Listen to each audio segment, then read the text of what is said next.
Day 457, 5:35 a.m. Let's make that cup of coffee and let's chat about health and fitness. All right? I hope you're doing all right. I know I am doing all right. It is Saturday morning, and it is going to be a fun morning. I can tell you that. For those of you who are watching and dropping by, my name is Toby. I am 41 years old, and I am training to live an active, self-sufficient, and adventurous life. I do so by minding my sleep, minding what I eat,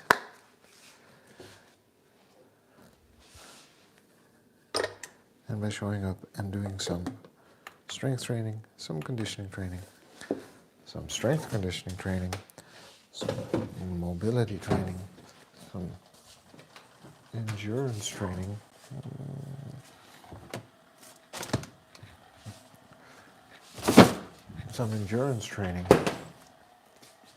and by spending time with people I love and care about, doing things that I enjoy, and generally trying to live a stress-free life. When I say I mind my sleep, I try to get at least 7 hours of sleep in a night. I'd love to get that up to 8.5 hours, but with my current schedule, 7 hours, 7.5 hours usually is about the bare minimum that I can get. And I seem to be doing quite well, even though I've understood that over time, sleeping more is going to help me perform better and stay healthier and fitter. So there's an upper bound to that. Is that a hyperbolic or parabolic shape? An inverse U-shaped curve. So there's an optimal amount of sleep, and after that I think the benefits begin to diminish slightly, but worth noting. I try to eat within my energy balance, which is around 21 to 2200 calories. I try to eat a lot of vegetables, and generally try to eat big plates of vegetables with lunch and dinner. Actually, recently experimenting with less meat and more plant-based proteins, not cutting it out entirely, but there are supposedly some health benefits to changing up protein sources, especially when the goal is to live longer. We're going to talk about that very briefly today. So I'm looking into that, but I do try to hit, at this moment, still around 100 grams of protein in a day, to make sure that I stay on track with my muscle building and strength goals. Nathan Ball, hey, thanks for dropping by, saying hi. I hope you're doing well where you are in the world right now. I appreciate the 5 waves, and I hope you're having either a good end of the Saturday or Friday, or start of Saturday, depending on where you're at in the world. In my end of the world in Amsterdam, it is 5:38 a.m. So I am just starting off my day. And before I go out on a morning walk, I am streaming right now because usually I'd be doing a morning workout, but I injured my back a bit over a week ago. So the only thing I can do is stream and then go out for a walk until the back is completely fine again. And in the chat we talk about health and fitness. If you've never been to this channel before, Badran Amirbek, thanks for dropping by, saying hi. I hope you're doing well where you are in the world. I hope life's treating you well, and I hope that you're having a good start of the day or end of the day where you're at, and that life is good to you and is going to be good to you on the weekend. Yeah, usually it takes a few minutes for the stream to warm up. So, but I appreciate you dropping by and leaving a message in the chat, 100%. So, what I'm talking about today is just a couple of things. The first thing is, are we actually moving enough? The second thing is, why am I so interested in changing the protein composition and actually the quantities of protein that I am consuming. What have I learned, and um, what have I changed my mind on, maybe a little bit, or am I in doubt of a little bit? No, we're just going to quickly talk about BMI and waist size, and what we need to keep in mind when we're talking about staying healthy and fit for life. Can never say no to getting more people on the stream, but over time, I'm sure some people will show up and stick around. In the meantime, if you have any questions about my health and fitness journey, my kettlebell journey, or my goals, you go ahead and let me know in chat, all right? And I'll do my best to answer based on what I know. I'm not an expert, just a dude talking about his own health and fitness. I have an interest in it. I like to read up about it, and to consume content about it, and try to inform what would be a good approach for me to reach my long-term goals. And I'll tell you what my long-term goals are. That would be amazing, and I appreciate the enthusiasm. The goals for me are twofold, right? The first goal is that I would like to live the extent of my lifespan, which keeps increasing, right? People expected to live up to about 86 right now in the country that I'm in. Probably that's only going to increase with medical advances, societal advances, etc. But those final years, even though we've gotten 10 more years of life expectancy, those final years seem to be somewhat riddled with more disease and discomfort. So you get more life, but you also get more sick years towards the end of life. A portion of that disease and discomfort is preventable. And I am working on that bit that is preventable. Anything could happen. There are no guarantees in life, sad but true. Which means that if I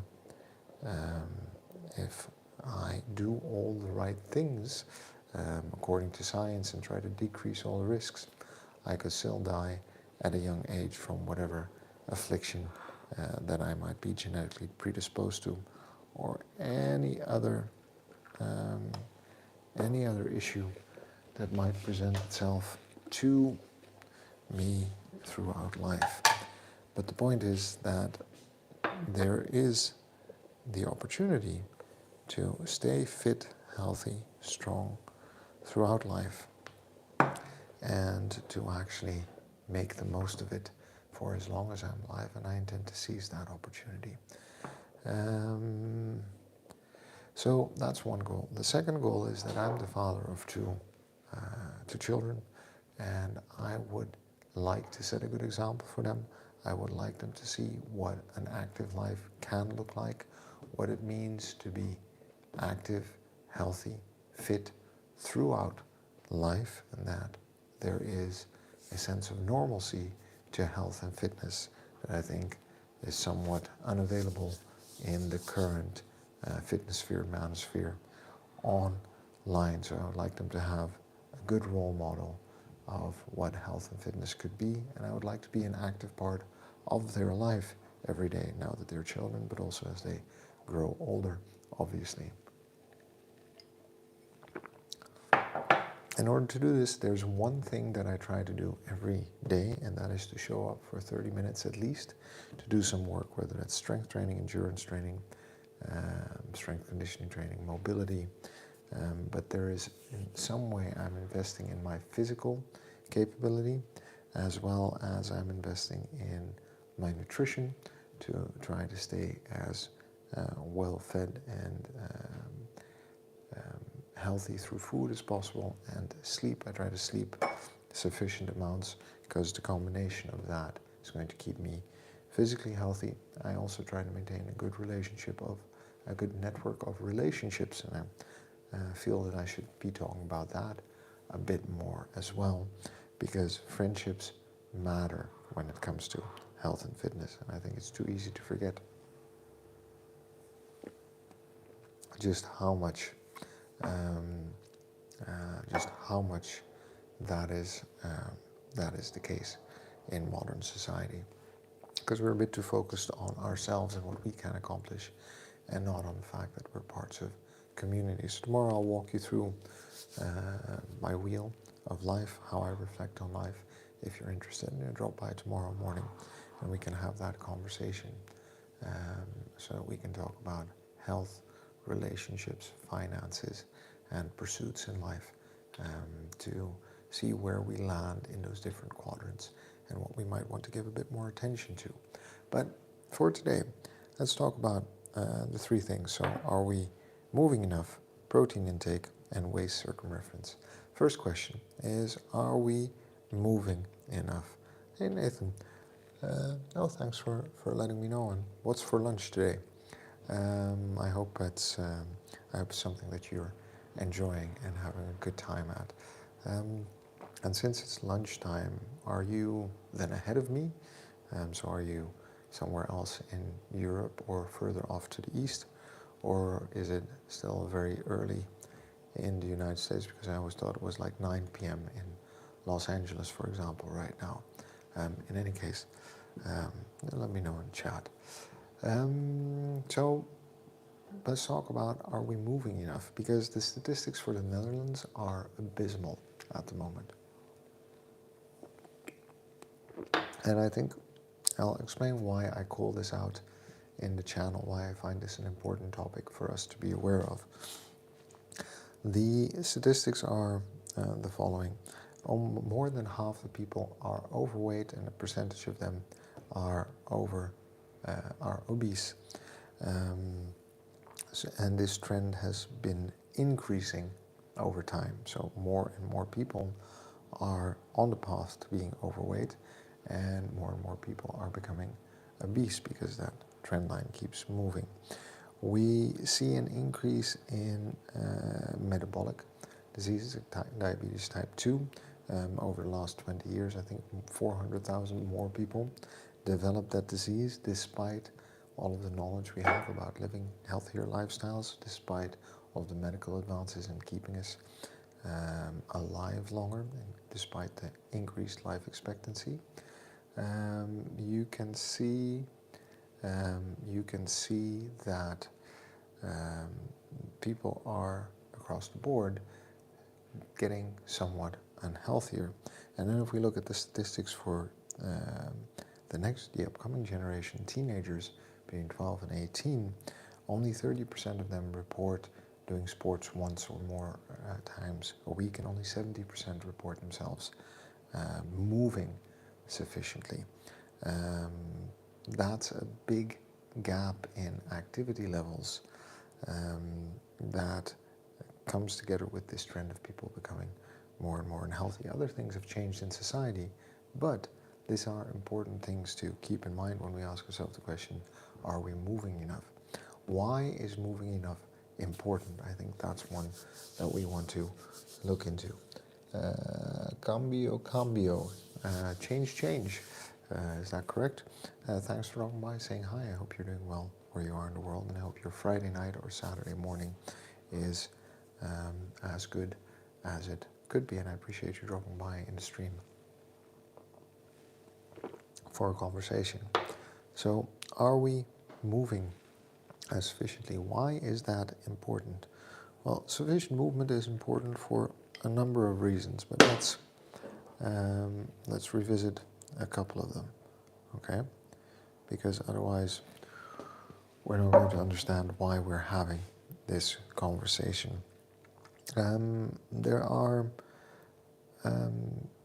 probably 3 key benefits to leading an active life. First of all, having regular bouts of moderate, intense activity throughout the day, movement, generally walking uphill, walking up stairs, moving around, will keep our cardiovascular system healthy. For example, so if there's a slight stimulus to it, the body will make sure that we are able to deliver the output towards that level of intensity over time. The fact that we keep moving means that we maintain the utility and the ability to do that. So there's this very strange relationship between what we can do and what we will be able to do. If we think we can't do something, we stop doing it, and then we're not able to do it over time. And there's a lot of mobility, range of motion actually lost that actually we can regain when we start moving properly and more regularly in different ways, because our bodies are made to do a lot of different things and to move in a lot of different ways over time. The third one is that, movement helps manage our blood glucose levels. I think one of the best examples, just being active within the hour after consuming a meal, helps transport the glucose from our blood into the systems that need it, right?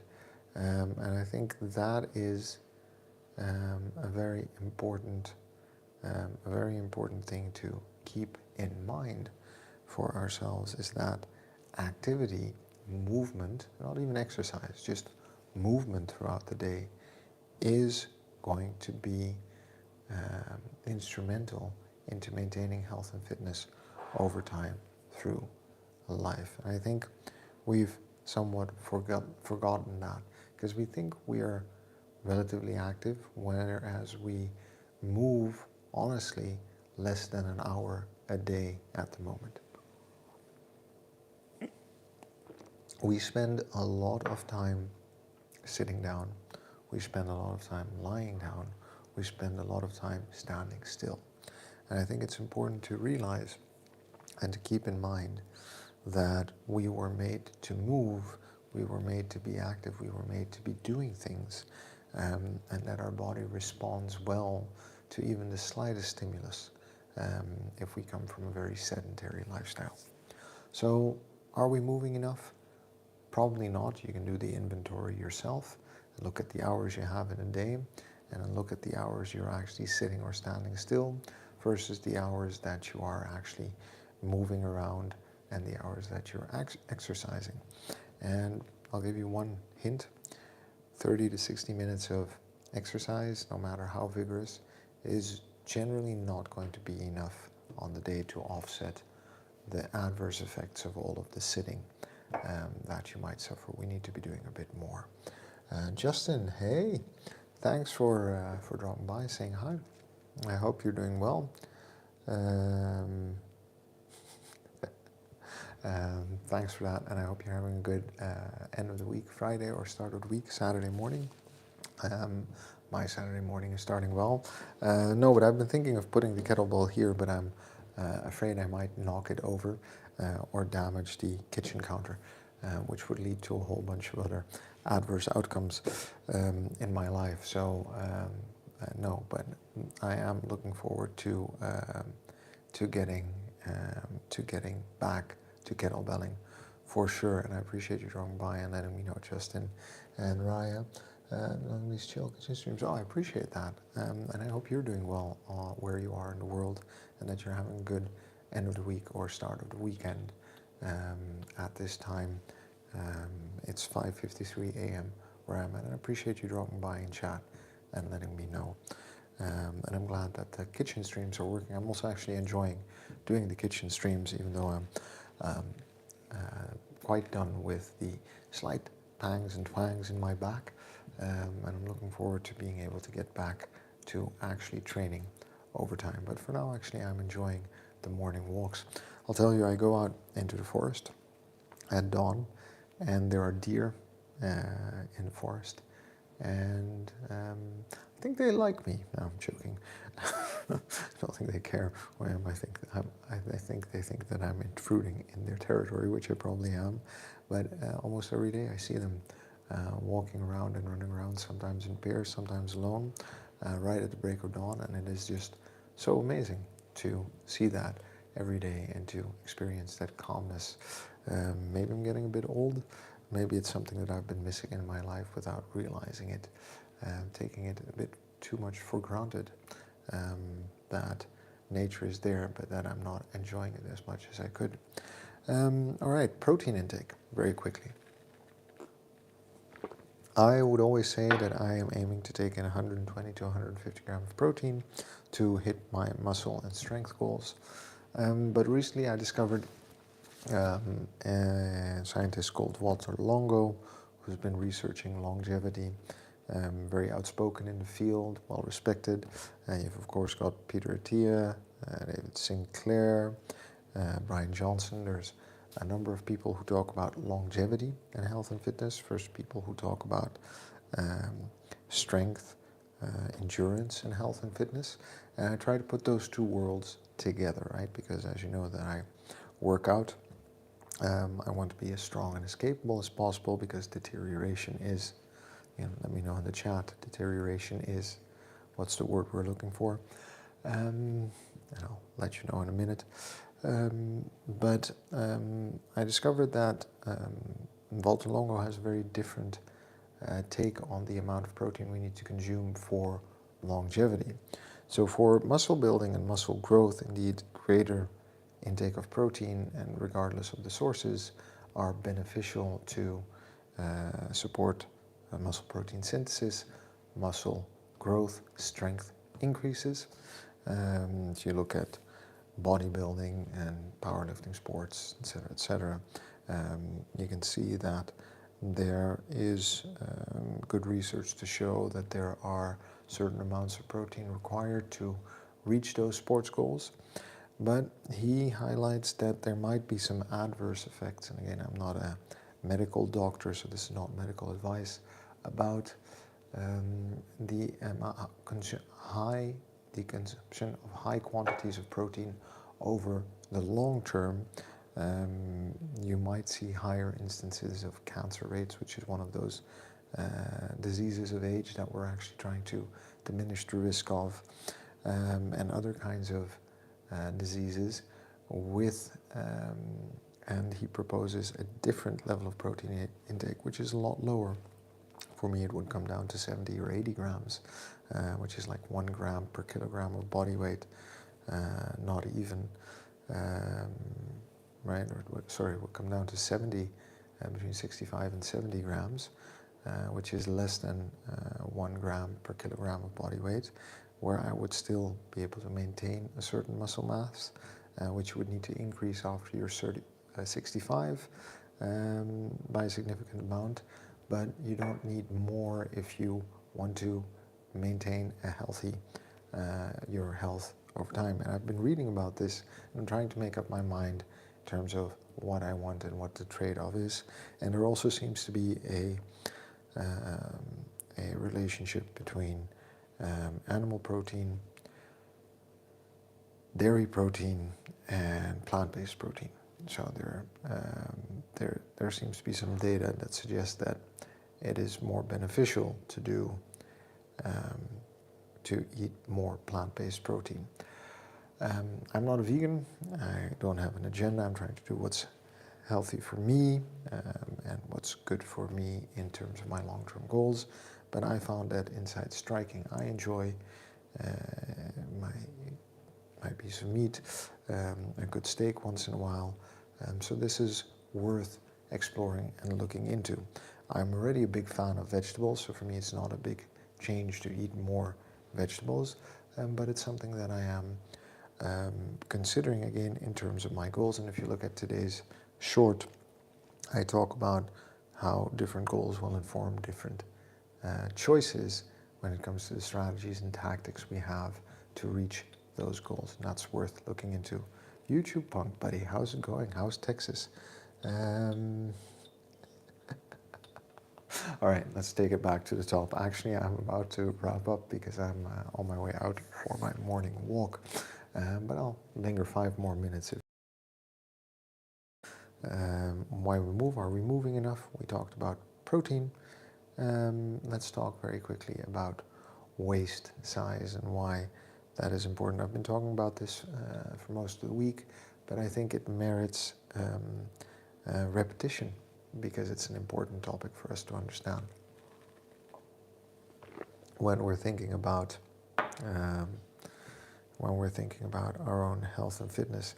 Oh, right, the sticky heat, the one we all love, but also could do without, right? That one.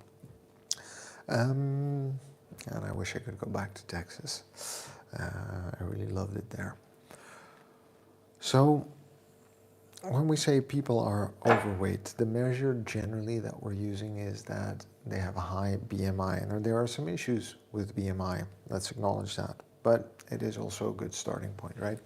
It'll give you a pretty good indication, the number at least, in terms of what a healthy or unhealthy weight is. But that is only relative to your individual circumstance because this is why we always talk about movement and exercise. You can be overweight, but lead an active lifestyle, right? Because it's hard to lose weight. This is not something that is very easy. Years and years of commercials and personal experience, also talking to people and seeing people go up and down tells us that this is not something that is easily done. Maintaining weight is maybe a bit easier, and there seem to be some health benefits to that rather than trying to lose weight and put it back on, etc., right? But lead an active lifestyle, you see health markers improving.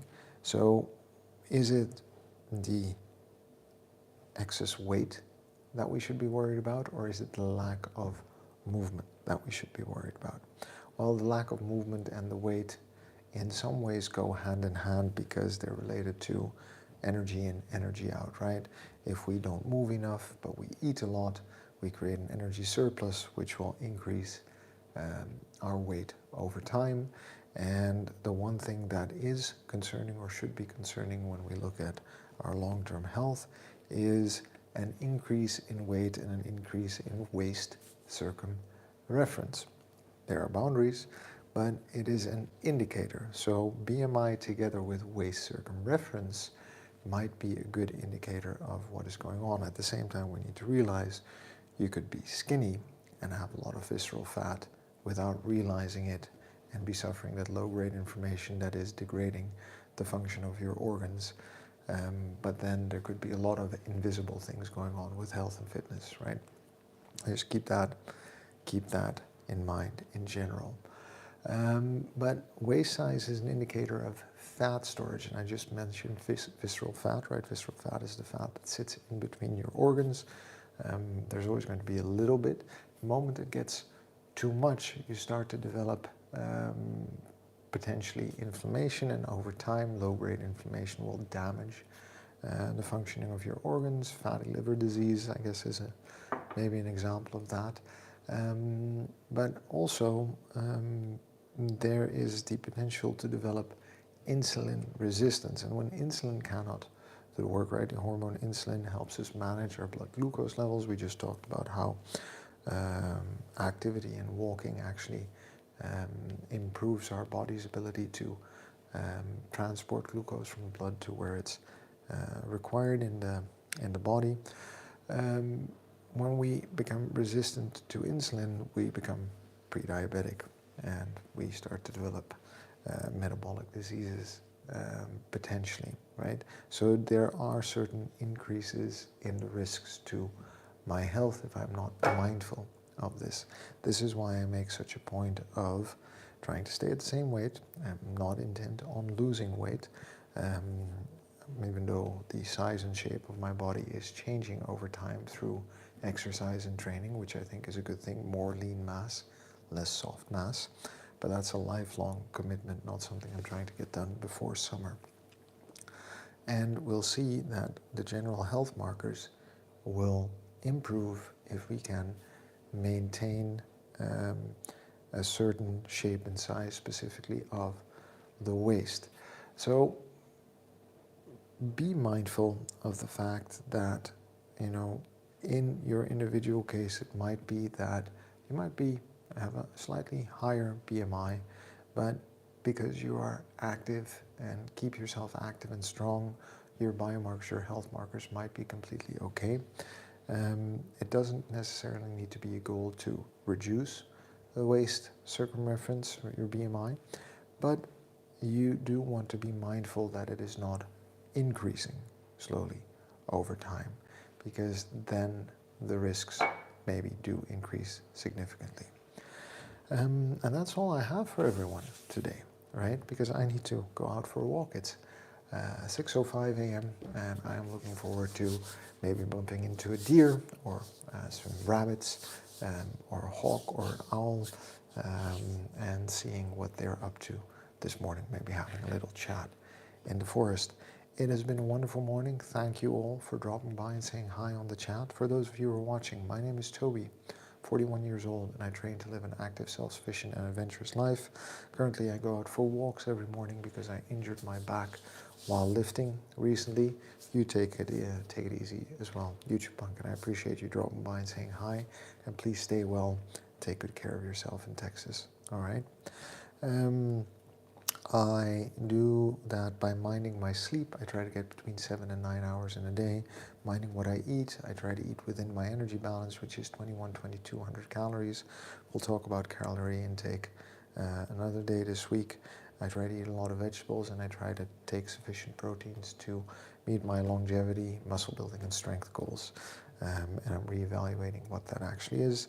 And I show up for training, strength training, conditioning training, strength conditioning training, mobility training, endurance training. Try to spend time with people I love and care about, do things that I enjoy, and generally try to live a stress-free life.